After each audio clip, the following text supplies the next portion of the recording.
नाज़रीन गिरामी, अस्सलामु अलैकुम वरहमतुल्लाहि वबरकातुह। सीधी बात के ताज़ा तरीन प्राइम टाइम में आप लोगों का इस्तकबाल है। नाज़रीन गिरामी, मैं अंसार अज़ीज़ नदवी इस वक्त आप लोगों के सामने कुछ अहम तरीन ख़बरें, कुछ वायरल वीडियोस और कुछ तनकीदी तज्ज़िये लेकर के हाज़िर हुआ।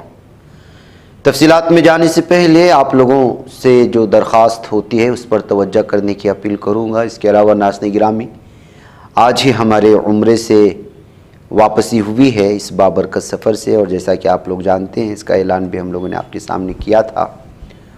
और चूँकि हमेशा सफ़र से भी हम लोग ये ख़िदमात आपको देते हैं, लेकिन कुछ सेहत की ख़राबी और आवाज़ में जो है पूरी तरह से दब जाने की वजह से हम वक्तन फ़वक्तन ही आपको कुछ ख़बरों से आगाह कर सके। इसके लिए बहुत सारे लोगों ने अलग अलग अंदाज़ में हमें जो है मैसेजेस किए, लेकिन हम इसके लिए माफ़ी चाहते हैं कि जो है ये तबीयत की ख़राबी की वजह से आम तौर पर इस तरह से हो जाता है। बहरकैफ़ आप तमाम लोगों के लिए दुआएं हुई हैं, आप भी हमारे लिए अपनी दुआएं ख़ास में ज़रूर याद रखें। नाज़रीन गिरामी, ख़बरों की जानिब बढ़ते हैं। बजरंग दल के अराकीन के ग्रुप ने मुस्लिम मेहंदी फ़नकारों को हरासा किया है। कड़वा चौथ और मुख्तलिफ़ किस्म के अक्सर देखा गया है कि ईद त्यौहार के मौके पर भी बाज़ इलाक़ों में, हैदराबाद के बाज़ इलाक़ों में मुस्लिम ख़वातीन जो है वो गैरों के हाथों में मेहंदी लगाने चले जाते हैं। बाज़ इलाक़ों में ऐसा है कि मुस्लिम मेहंदी के फ़नकार होते हैं, और कड़वा चौथ और इस तरह के बहुत सारे जो त्यौहार होते हैं हिंदू बरादरी की, वहाँ पर वो लोग उनके पास जाते हैं और मेहंदी वगैरह करवाते हैं। तो इस तरह की खिदमात हासिल करने वाली हिंदू ख़वातीन को भी निशाना बनाया गया है हिंदुत्व दहशत गर्दों की जानिब से। जब कभी भी मुस्लिम ख़वातीन इस तरह से गैरों के पास हाथ बढ़ा कर के मेहंदी लगाते हैं तो कभी गुंडागर्दी या दादागिरी किसी अफराद की जानिब से नहीं होती, लेकिन शरीयत के एतबार से उन मुस्लिम ख़वातीन को ये समझाने की कोशिशें होती हैं कि गैरों के पास अपना हाथ देना यह जायज़ नहीं है, और इस तरह की चीज़ों से आप जो है महफूज रहें, इसलिए कि आगे जाकर के आपकी ईमान पर गबन और आपकी ईमान पर भी हमला होने के चांसेस है। जाहिर सी बात है कि आग और तेल एक साथ नहीं हो सकते। लगते हैं ये आग और तेल जब एक साथ होते हैं तो फिर उसका जो नतीजा निकलता है वो आग का भड़कना है। इसीलिए जो है हमेशा से इस तरह की चीज़ों से बचना चाहिए। अगर गैरों को, हिंदू लोगों को इस तरह से कोई चीज़ें हैं तो इस पर गुंडागर्दी नहीं होनी चाहिए,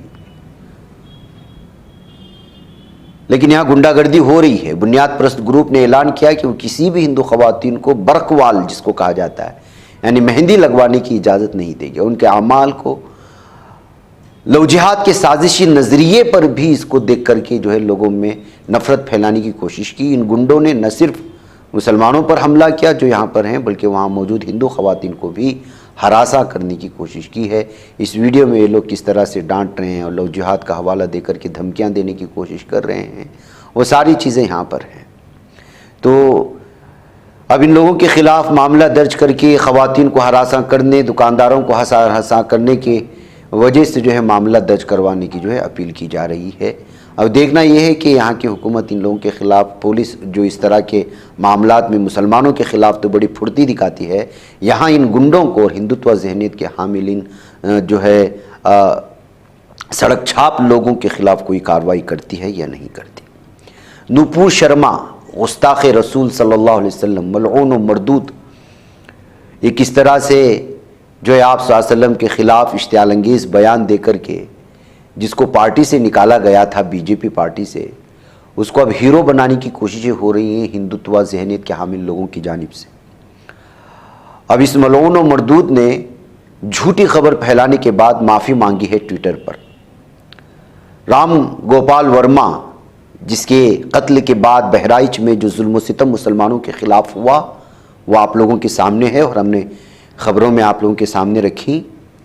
लेकिन इस चीज़ को भड़काने में किस तरह से लोगों ने सपोर्ट किया है मुसलमानों के ख़िलाफ़ माहौल बनाने में, उसमें ये जो है मलऊन और मरदूदा भी शामिल थी, जो एक बयान में कह रही है कि जो है किस तरह से जो है मिश्रा को 35 गोलियां लगीं, उसके नाखून फट गए, उसकी आंखों को नुकसान पहुंचा नहीं।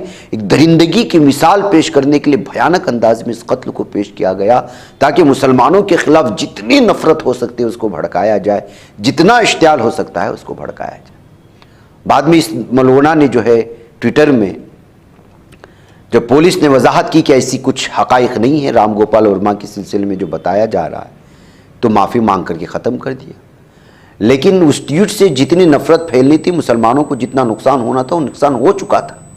इसके बाद ट्वीट करने का क्या मतलब है, कहते हुए जो है पुलिस को इसके खिलाफ जो है इस वक्त मामला दर्ज करके कार्रवाई करने का मुतालबा कर रहे हैं। जैसे कि मौलाना को एक शेर कहने पर जो है जिनको जो है 8 महीने तक जेल की सलाखों के पीछे डाल दिया गया। हैदराबाद में अभी मुनव्वर जमा और उनके 2 साथियों को किस तरह से गिरफ्तार कर दिया गया। तो भड़काऊ भाषण ये भी तो है जो झूठी और फेक खबरें फैला करके मुसलमानों के खिलाफ मुनज़्ज़म तौर पर जो है फसादात न सिर्फ भड़काए जाते हैं बल्कि उसका रद्द-ए-अमल सामने आता है। मुसलमानों पर हमले होते हैं, उनकी प्रॉपर्टी पर हमले होते हैं, उनके घरों पर हमले होते हैं, और फिर जुल्म पर जुल्म ये कि जो लोग इन पर हमला करते हैं उस हिंदुत्व दरिंदों को गिरफ्तार करने के बजाय मुसलमानों के खिलाफ ही, नौजवानों के खिलाफ मामले दर्ज कर लिए जाते हैं, हिरासत में लिए जाते हैं, और फिर उनको मजीद तकलीफ देने के लिए इनकाउंटर के नाम पर उनको जख्मी कर दिया जाता है, और फिर उस पर जुल्म यह होता है कि उनके घरों को निशाना बना करके बुलडोजर ले जाया जाता है, सिर्फ एक छोटी सी गलती की वजह से। और यहां ये दरिंदे लगातार न सिर्फ ये कि कोई मुबैना तौर पर सिंगल जो है बयान जारी कर रहा है, बल्कि कैमरे के सामने, कई लोगों के सामने मुनज़्ज़म तौर पर नफरत फैलाने की कोशिश करती है। और ये नूपुर शर्मा, इसका बयान आप सुन लीजिएगा। सड़कों पे 35 गोलियां, नखून उखाड़ दिए, पेट फाड़ दिया, आंख निकाल ली। क्यों? दोबारा पूछूंगी, क्या झंडा हटाने के लिए हमारे देश का कानून किसी की निर्मम हत्या करने की अनुमति देता है क्या? ये बहुत आम बात हो रही है। अपने से आगे सोचना पड़ेगा। देश के बारे में सोचिए, पहला। सनातन समाज के बारे में सोचिए, दूसरा। बहुत लोग घूमते फिर रहे गलियों में कहते हुए कि सनातन को बटेंगे तो हम मच्छर नहीं है और गंदी बीमारी नहीं है कि हमें मसला कुचला जाएगा। और तीसरा, अपने समाज में एक दूसरे के लिए आप जो साथ में बैठे हैं, अपने आस पड़ोस में बैठे हैं, कभी शांति से मैं इस महानुभाव के लिए, मैं इस भाई या इस बहन के लिए क्या कर सकता हूं, पहले ये सोचना शुरू कर दीजिए।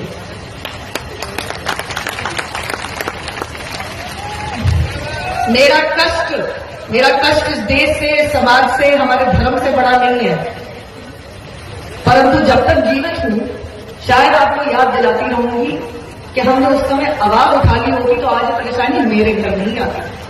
इसको सोचिएगा। भारत माता की, भारत माता की, भगवान परशुराम की। भगवान का जयकारा कर लीजिए, किसी और का नहीं करवा रही हूं। माँ पिताजी की हम अपमान नहीं सहन करते तो फिर भी भगवान है। भगवान परशुराम की, बाके बिहारी लाल की, नमो पार्वती पते, हर हर महादेव। नाज़रीन गिरामी, ये सूरत हाल है और मुसलमानों के खिलाफ इस तरह के नफरत का माहौल जब बनाया जाता है तो उसकी क्या सूरत हाल बनती है। गाजियाबाद में यूपी से खबर आ रही है कि मुशर्रफ नामी एक फ्रूट सेलर को, जो ठेले पे फ्रूट बेचता है, वो गजेंद्र नामी शख्स के हाथों से मारा जाता है, सिर्फ 2000 रुपये के भावताव या उसके साथ कुछ मामलात को लेकर के। अभी वाकई में क्या 2000 रुपये के लिए कत्ल किया गया या कोई और मामला, इसकी तहकीक हो रही है। यूपी के गाजियाबाद में पेश आने वाला मामला है। जहां भी देखिए मुसलमानों के खिलाफ जिस तरह से जो है इस वक्त सूरत हाल बिगड़ रही है वो नाकाबिले बयान है। इसके अलावा अभी एक वीडियो वायरल हो रही है, जो वीडियो हम आपके सामने रख नहीं सकते, कि एक मुस्लिम हॉकर को बुरी तरह से मारा गया है, नौजवान को। हिमाचल प्रदेश की शिमला में आ रही है खबर है, जो घर घर जाकर के बेचते हैं ना उन लोगों को। और उस मुस्लिम हॉकर को हमला करने के खिलाफ संजीव कुमार, विशाल, आदर्श हरीश शर्मा नामी लोगों के खिलाफ मामला दर्ज कर लिया गया है। नाज़रीन गिरामी, भारत में इस वक्त मुसलमानों के खिलाफ जिस तरह की सूरत हाल और जिस भयानक अंदाज में अलग अलग तस्वीरें जिसकी निकल करके आती हैं वो बयान से बाहर हो चुकी हैं। और अफसोस का मामला ये है कि जो है इस बढ़ते हुए नफरती माहौल में अपोजिशन इस सिलसिले में अहम तरीन किरदार निभा नहीं रही है। पार्लियामेंट व असेंबली हालों में हुकूमतों के खिलाफ बोलती हुई नजर नहीं आ रही है, जिसका नतीजा निकल रहा है कि दरिंदे तो दरिंदे हैं, पुलिस इंतजामिया भी खामोश तमाशाई बनी हुई है। बहरकैफ नाज़रीन गिरामी, कुछ और खबरों की जानिब बढ़ते हैं और वो ये है कि इस वक्त बीजेपी और आरएसएस और हिंदू धर्मा को लेकर के राहुल गांधी की जानिब से बयानात लगातार सामने आ रहे हैं। उन्होंने कहा था कि बीजेपी और आरएसएस और हिंदू धर्म एक नहीं हो सकते, यानी बीजेपी और आरएसएस का धर्म कुछ और है, हिंदू धर्म कुछ और कहता है। बल्कि बीजेपी ने तो हिंदू धर्म का इंसल्ट किया है, लॉर्ड शिवा का और उसकी पिक्चर का उसने जो है तौहीन की है, कहते हुए उद्धव ठाकरे ने राहुल गांधी के बयान पर जवाब देते हुए इस बात का तस्करा किया है। आजकल नाज़रीन गिरामी सियासत भी अजीब हो चुकी है। जहाँ जहाँ महाराष्ट्र में अब इंतखाबात आ रहे हैं, तरक्यात के नाम पर दुख दिखाने को कुछ है नहीं है, तो बीजेपी फिर वही मामले सामने लाते हैं। कभी हिंदू भगवान को तौहीन करने का मामला, कभी हिंदुओं को तौहीन, कभी मुसलमानों के खिलाफ, यही मुद्दे रह गए हैं। ज़मीनी सतह पर जितना भी जो है भारत पूरी तरह से जो है खोखला क्यों ना हो रहा। देख लीजिए उद्धव ठाकरे ने क्या कहा है। हिंदू आक्रामक है जब वो कहते हैं तो आपको लगता है क्या राहुल गांधी का जो बयान आता है कि हिंदू आक्रामक है और जिस तरह के हिंदुत्व की व्याख्या वो लोकसभा में कहते हैं उसको नहीं, आप पहले मुझे बताइए कि क्या गलत कहा, क्या गलत कहा उन्होंने, कहाँ अपमान किया। एक तो वो तो बार बार दिखाना चाहते थे शिवजी की प्रतिमा, वो दिखाने के लिए पाबंदी लगाई गई। क्या यही हिंदुत्व है? जय श्री राम के नारे हम भी देते हैं तो वो चलते हैं। प्रधानमंत्री जी खुलेआम प्रचार सभा में जय श्री राम कहते हैं, लेकिन संसद में अगर बीजेपी के अलावा कोई कहे तो क्या वो अपराध है? संविधान को लेकर के जिस तरीके से उन्होंने कहा जय संविधान और उधर से घोषणाबाजी हुई, फिर महाराष्ट्र में विधान परिषद के भीतर जो हंगामा हुआ, इन दोनों को कैसे कनेक्ट करते हैं आप? नहीं, मैंने सारी बातें कही हैं कि ये सारी अगर मगर की बातें हैं। अगर आपको ऐसा लगता है कि कल राहुल जी ने हिंदुत्व का अपमान किया है तो मैं नहीं मानता, क्योंकि उन्होंने साफ स्पष्ट शब्दों में कहा जो बात मैं कहते आया हूं कि भाजपा यानी हिंदुत्व नहीं है। हम भी हिंदू हैं और हम में से कोई भी हिंदुत्व का अपमान करेंगे नहीं और हिंदुत्व का अपमान सहेंगे भी नहीं। और उसमें राहुल जी भी आते हैं जो अपमान करेंगे भी नहीं और सहेंगे भी नहीं। आज जो एक फेक नैरेटिव उन्हीं का शब्द है जो फैलाया जा रहा है कि बीजेपी मतलब ही हिंदुत्व नहीं, हमारा हिंदुत्व पवित्र है, हमारा हिंदुत्व बीजेपी तो उसके आसपास भी नहीं आ सकती। हिंदुत्व तो एक उन्होंने एक नकाब बनाया है लोगों को उल्लू बनाने के लिए। तो मैं तो यही कहता हूं कि जैसे उन्होंने कल एक कोशिश की गलत जानकारी के आधार पर विधान परिषद में वो एक ठहराव लाना चाहते थे कि हिंदुत्व का अपमान हुआ, तो हिंदुत्व का अपमान हुआ नहीं, लेकिन आधी अधूरी जो जानकारी है उस आधार पर वो एक प्रस्ताव लाना चाहते थे, वो भी समारोह की एक दिशा भूल करने के अपमान है। और साथ ही मैं यही कहता हूं कि लोकसभा में कुछ लोगों ने अपनी शपथ के समय जय संविधान का नारा दिया तो उनको रोका गया या उसके ऊपर आपत्ति जताई गई। तो जय संविधान कहना कब से गुनाह हो गया, और इसलिए मैं तो खुलेआम उसका निषेध तो कर ही रहा हूं। मेरी विनती है दोनों जो हमारे सभागृह हैं कि आप भी जो कुछ वहां हुआ जय संविधान कहने पर आपत्ति जताई। नाज़रीन गिरामी, लगता है कि कांग्रेस के जहां हुकूमतें हैं उन रियासतों में भी मोहब्बत की दुकान ठीक से नहीं चल रही है। बल्कि हिमाचल प्रदेश में जो संजोली मस्जिद है जिसको इलीगल डिक्लेयर करने की कोशिशें हुई थी, ऊपरी कुछ मनाजिल को, 3rd और 4th फ्लोर को जो है इस वक्त मुनहदिम करने का मंजर सामने आ रहा है। संजोली मॉस्क जिसको लेकर कि हिमाचल प्रदेश में इसके बाद जो सूरत-ए-हाल और हिंदुत्व ज़हनियत के हामिल तंजीमों ने क्या कुछ किया, ये सारी चीज़ें आप लोगों के सामने हैं। उसकी तस्वीर इस वक्त सामने आई है जो मैं आप लोगों के सामने रख रहा हूँ। उधर नाज़रीन गिरामी, एक नौजवान को भारत माता की जय कहने पर मजबूर किया गया, मुस्लिम नौजवान को, जिसने, और ये सब कुछ जो है अदालत की शर्त पर हुआ है। और ये वीडियो इस वक्त वायरल हो रही है। मध्य प्रदेश हाईकोर्ट की हिदायत के बाद फैज़ान निसार नामी नौजवान ने, जिस पर पाकिस्तान की हिमायत में नारे लगाने का इल्ज़ाम है, आज दारुल हुकूमत भोपाल के एक पुलिस स्टेशन में तिरंगे को सलामी दी और भारत माता की जय का नारा लगाया। फैज़ान ने हाल ही में रील बनाते हुए पाकिस्तान जिंदाबाद, इंडिया मुर्दाबाद के नारे लगाए थे। इससे मुतालिक वीडियो सोशल मीडिया पर वायरल होने के बाद नौजवान को गिरफ्तार किया गया था। हाल ही में 15 अक्टूबर को जबलपुर हाईकोर्ट ने उसे इस शर्त पर जमानत दी थी कि वह महीने के 2 मंगल यानी भोपाल के मसरूद पुलिस स्टेशन में हाजिरी देते हुए वहां तिरंगे को सलामी देगा और 21 बार भारत माता की जय के नारे लगाएगा। इसी सिलसिले में आज फैज़ान थाने पहुंचा और वहां 21 बार भारत माता की जय के नारे लगाए। नारे लगाने के बाद फैज़ान ने सहाफ़ियों को बताया कि रील बनाते वक्त उससे गलती हुई थी और अब वो आइंदा कभी ऐसी गलती नहीं करेगा। इसने भी कहा कि भारत माता की हमेशा जय है और हमेशा भारत माता की जय के नारे लगाता रहेगा।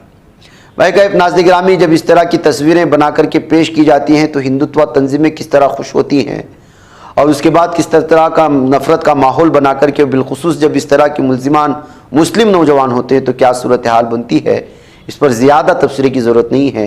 और भारत के अंदरूनी हालात और यहाँ की नफ़रत का माहौल और इंतज़ामिया और पुलिस की जानिब से उसका सपोर्ट और अदालतों से आने वाले फ़ैसले, इन तमाम चीज़ों की जानिब जो है पूरी तरह इशारा करते हैं कि अक़लियतों के सिलसिले में इस वक्त किस तरह की चीज़ें सोशल मीडिया में भी पैदा करने की कोशिशें हो रही हैं।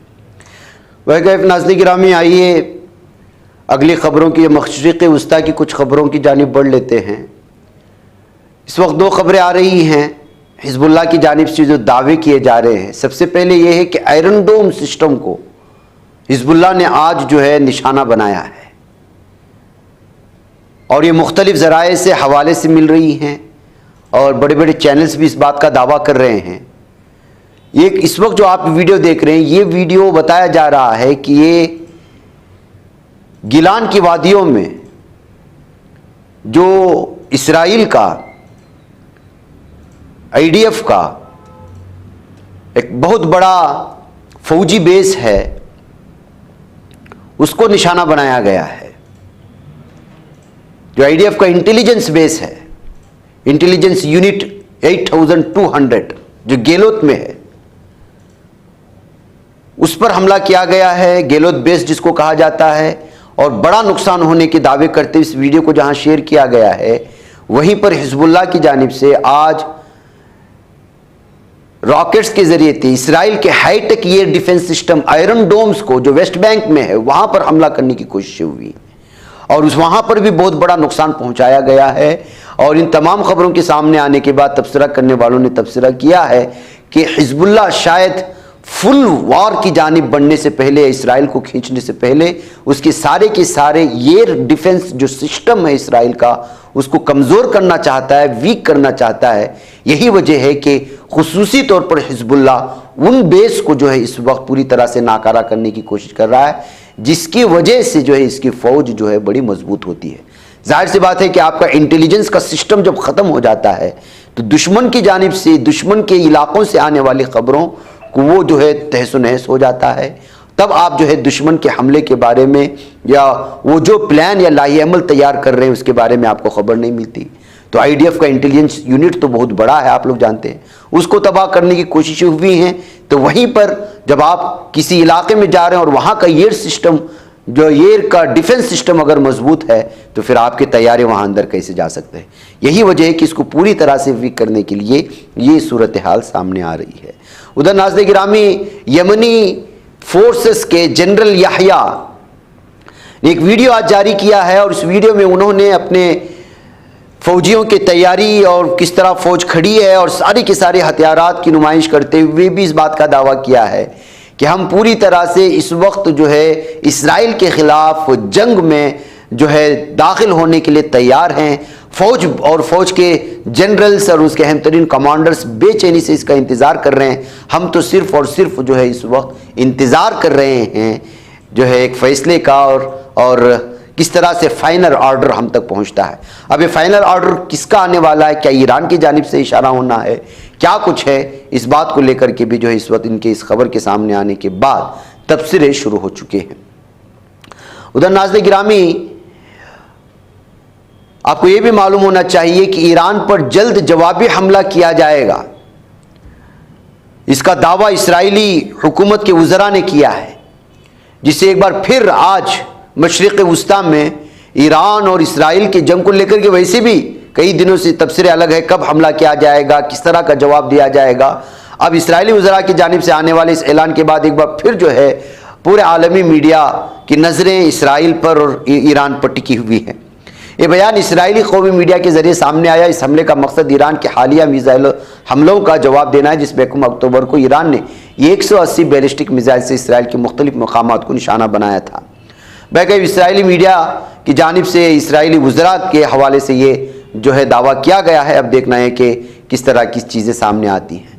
नाज़रीन गिरामी, सऊदी चैनल्स जो है वो हमेशा हसन नसरुल्लाह, सिनवार और कासिम सुलेमानी को दहशतगर्द करार देते रहे हैं।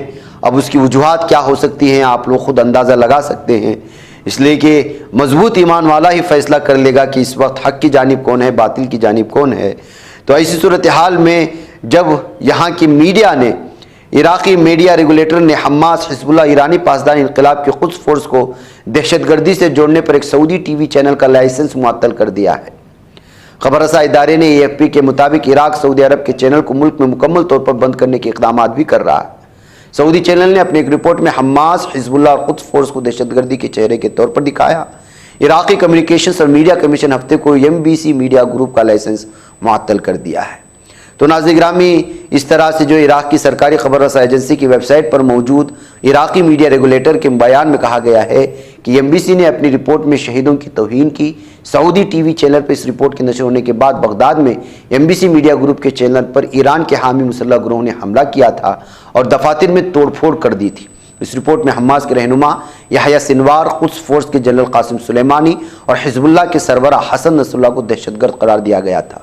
गुज़िश्ता जुमा पर रिपोर्ट नश्र करने पर लोगों की एक बड़ी तादाद MBC मीडिया ग्रुप के दफ्तर के बाहर जमा हुई। सऊदी अरब मुखालिफ नारे भी लगाए गए। उसके बाद जो है यहाँ की हुकूमत की जानिब से फैसला लिया गया है। तो नाज़रीन गिरामी, ऐसी सूरत हाल है। आइए वक्फ तरमीमी बिल को लेकर के भारत में जो तनाज़ा जारी है, ये आप जानते हैं, एक अहम तरीन खबर है जो आपके सामने रखते हुए फिर मैं आप लोगों से इजाज़त लूँगा कि वक्फ तरमीमी बिल 2024 के लिए तश्कील ज्वाइंट पार्लिमानी कमेटी, जिसको JPC कहा जा रहा है, इसकी मीटिंग में हंगामे का दौर जारी है। एक बार फिर JPC में शामिल बरसर इख्तिदार हिज़्ब इख्तिलाफ तबके के रुकन में ज़ोरदार बहस देखने को मिली। इस मरतबा इस बहस ने जारिहाना रुख इख्तियार किया और नतीजा ये हुआ कि तृणमूल कांग्रेस TMC रुकन पार्लियामेंट कल्याण बनर्जी इसमें जख्मी हो गए हैं। मीडिया रिपोर्ट्स के मुताबिक JPC की मीटिंग में BJP रुकन पार्लियामेंट अभिजीत गंगोपाध्याय और TMC रुकन पार्लियामेंट कल्याण बनर्जी के दरमियान किसी बात पर तलख बहस शुरू हो गई। मीटिंग के दौरान ही दोनों लीडरान ने जारिहाना रुख इख्तियार कर लिया और देखते ही देखते इस नोकझोंक ने शिद्दत इख्तियार कर ली। दोनों लीडरान के दरमियान तसादुम की हालत पैदा हुई, जिससे कल्याण बनर्जी की टेबल पर रखी शीशी की बोतल गिरकर टूट गई। इस वाक़े से कल्याण बनर्जी की उंगलियां जख्मी हुई, जिसकी तस्वीर सोशल मीडिया पर इस वक्त जो है वायरल हो रही है। तो नाज़रीन गिरामी, इस तरह से जो है इस वक्त JPC की मीटिंग और JPC वक्फ बिल तरमीम की जो सूरत हाल बनती जा रही है और हर मीटिंग में इस तरह के हंगामे देखने को मिल रहे हैं। आगे जाकर के किस तरह के फैसले इस बात को लेकर के होते हैं, ये अगले आने वाले दिन बताएंगे। नाज़रीन, मुझे इजाज़त है। अस्सलामु अलैकुम व रहमतुल्लाहि व बरकातुहू।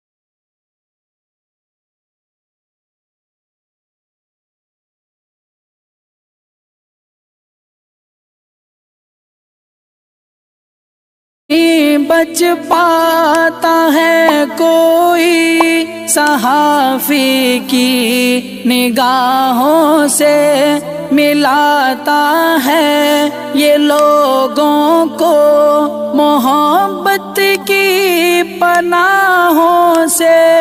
करम और दर्द मंदी का है एक संसार सीधी बात। अजीमत जुर्अतो हिम्मत का है इज़हार सीधी बात। अजीमत जुर्अतो हिम्मत का है इज़हार सीधी बात। ये चैनल हक निगर बनकर कुचल देता है फितनों को।